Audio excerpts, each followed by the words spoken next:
Everything in Black Ops 7 is lacking or overdone in some way, but I'm still kind of enjoying it, in my own way. I don't think the game really breaks any new ground for the series, or that it's an insanely great first-person shooter, but I've been enjoying myself with it for these past couple of weeks. Black Ops 7, I would divide into 4 different parts. There's the co-op campaign, there's endgame, there's multiplayer, and finally there's zombies. And each section is lacking something.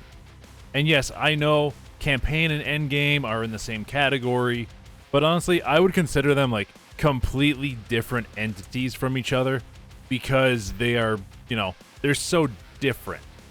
With all that said, I hope you're having a royal day or night, whatever it is for you, and let's talk about what Black Ops 7 Zombies is lacking first.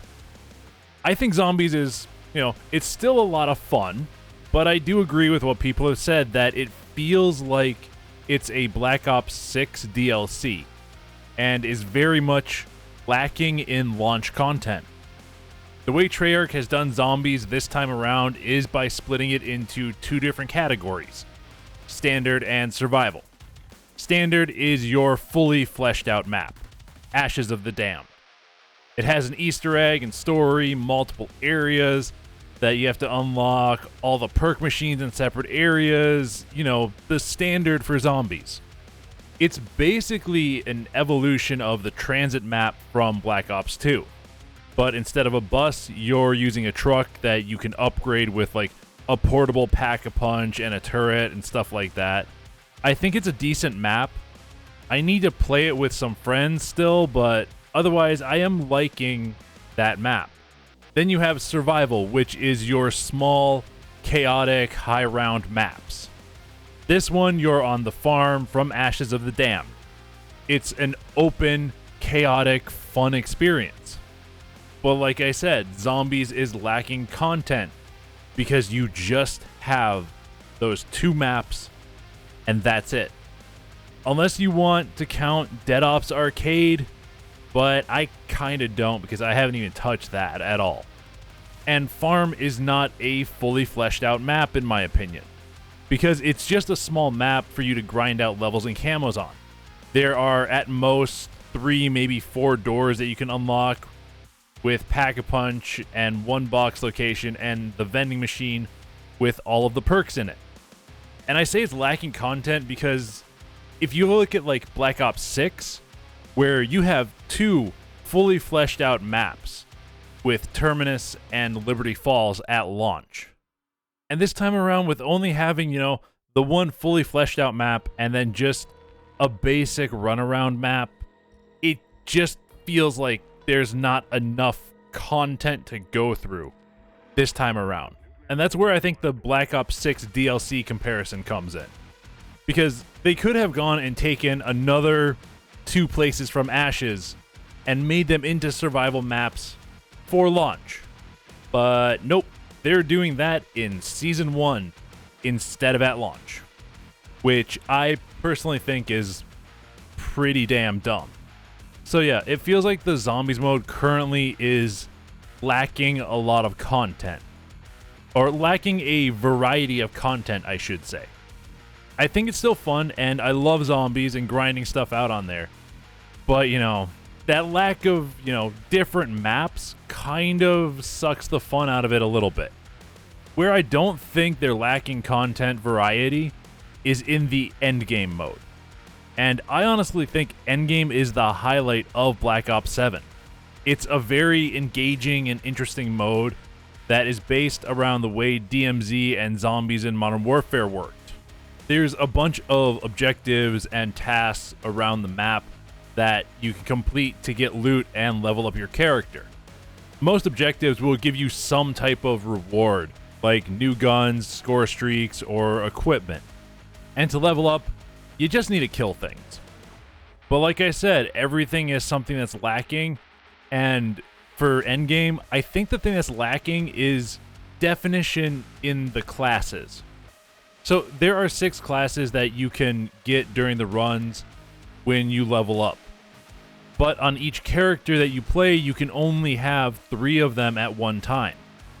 And it's all kind of random with what you're going to get, I think. I haven't done research into, like, you know, how to make sure you get a certain one to pop up, but I think it's kind of random. Or it depends on the weapon you're using, I'm not sure. And with those 6 classes, I've not really noticed a difference between them all that much. Like, anything that's significant. Yeah, there's some things that are different that are kind of noticeable, like quick reloading, quicker healing, and stuff like that. But there's nothing I feel that really sets the classes apart from each other.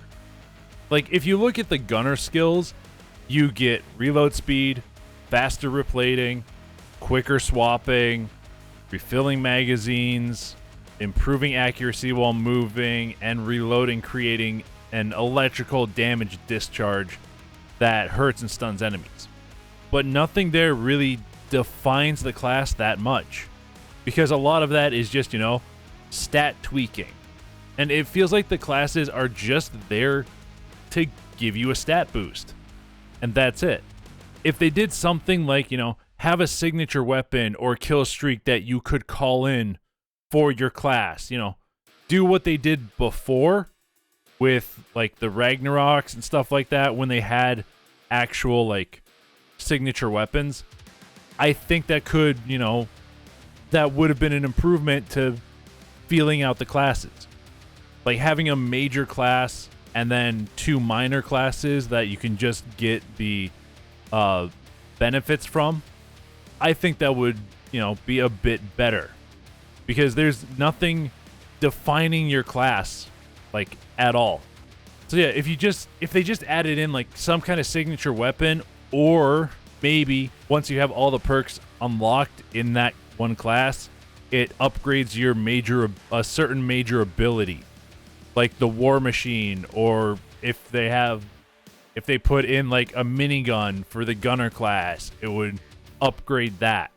I don't know, just something that would help define the classes more that you're playing, instead of them just, you know, being there. But like I said, like, those are the 2 modes that I actually really like playing in Black Ops 7, because they're co-op and I think they're really fun. I'd also like to hear everybody else's thoughts on Black Ops 7 in general, but especially, like, Endgame and Zombies. Like, what do you guys think of it? I've watched some videos about the different game modes and what people think, and I've seen negative and I've seen positive, and I like them, I enjoy them, but I want to know what you guys think. So leave a comment down below with your thoughts on Black Ops 7. Whether you've played it or you've watched some gameplay of it, let me know. And if you're liking the content, how about dropping a like and subscribing to help the channel out? It'd be much appreciated. Okay, let's talk about multiplayer now. I'm going to be honest with you guys. I have not touched multiplayer. No, I shouldn't say that. I have played maybe 5 to 10 matches of multiplayer after release. I played a good amount in the beta, but after release, like, I've played maybe 5 to 10. I've mostly been playing endgame and campaign and zombies. And it's like, what I've played of the multiplayer, I don't hate the maps, but, like, I'm not rushing into playing multiplayer a lot, unless, you know, I'm playing with some friends. That's kind of like the only time I really will play multiplayer is with a group, because I don't know, it's not been my cup of tea for a long time. And from what I've played a little bit, I don't think there's anything, like, abhorrently, like, bad from what I played, but I'm just not into multiplayer that much these days. I'd rather play co-op or, like, zombies, or play something on my own, because I am, and I always have been, into co-op campaigns and just playing co-op and having a fun time with friends. And I think that Black Ops 7 brought that back in an okay way, because it's been a while, I think, since COD has had a co-op campaign. And I think the way they did it this time was interesting, except that I think their campaign, it isn't lacking stuff. I think it might be overdone with stuff, and, like, not in, like, a good way. For me, I think they're overdoing the amount of cutscenes, and it it feels like there's so many in there that they just break up the flow of the game and the levels a lot. And also, it doesn't feel COD-ish to me. Because you know how they always have the big set pieces and stuff? Like, this didn't feel like it had that all that much. Like, yeah, there were the boss things and stuff like that, like the boss fights and stuff like that. This just never felt like... I don't think this one felt very, like, COD-y, because they didn't have many of the super cinematic gameplay moments during the co-op campaign. Like, most of the cinematic gameplay moments are when you're blowing up the 2 different bases and you have to run through the whole base and get out of there. I don't know. I wasn't thrilled with this campaign. I don't think it was bad, or like, I don't think it was the worst campaign, but it wasn't great. It was kind of like middle-ish, maybe like lower middle-ish. And I know Black Ops has always been the weird series when it comes to COD campaigns, but this time, like, it feels like it jumps the shark and goes from, you know, kind of weird, but I get it with the Cold War stuff, to just full bore insane in this iteration. It's not, you know, Borderlands level of stupidly insane right away, but it kind of quickly steps over that line of being a bit too insane. Like, I like the Psychosis memory sequences because, you know, they're wild and weird and they're fun, and like the bosses are decent, I think, but it feels kind of much.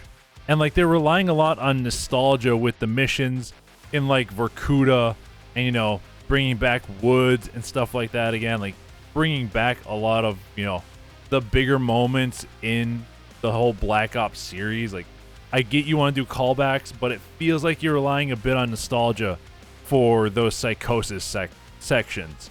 Like, I don't know. I think the campaign is fine, but I don't think it's like their best storytelling or like their best elements in there. It could be a whole lot better, I think. I think if I was going to put this anywhere into like my rating system, it's got to sit and wait for a sale, or like Game Pass.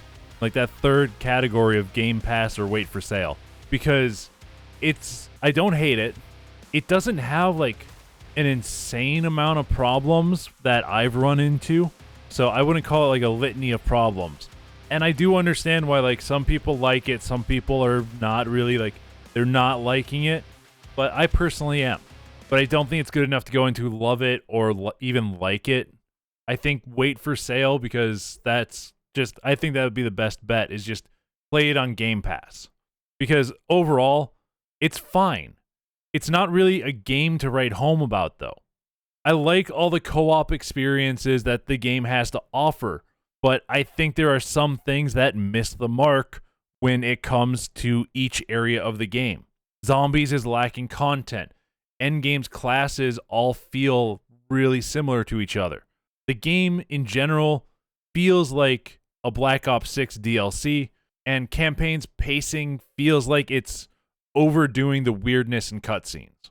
So there's nothing like I would say is horrible in my opinion, but there's nothing that's like super stand out about the game, I feel. And yeah, that is my opinion on Call of Duty Black Ops 7. Let me know yours in the comments below. I hope you have a royal day, royal night, whatever it is for you. And if you like the video, you know, hit that like button, maybe subscribe if you feel like it, and I'll talk to you next time.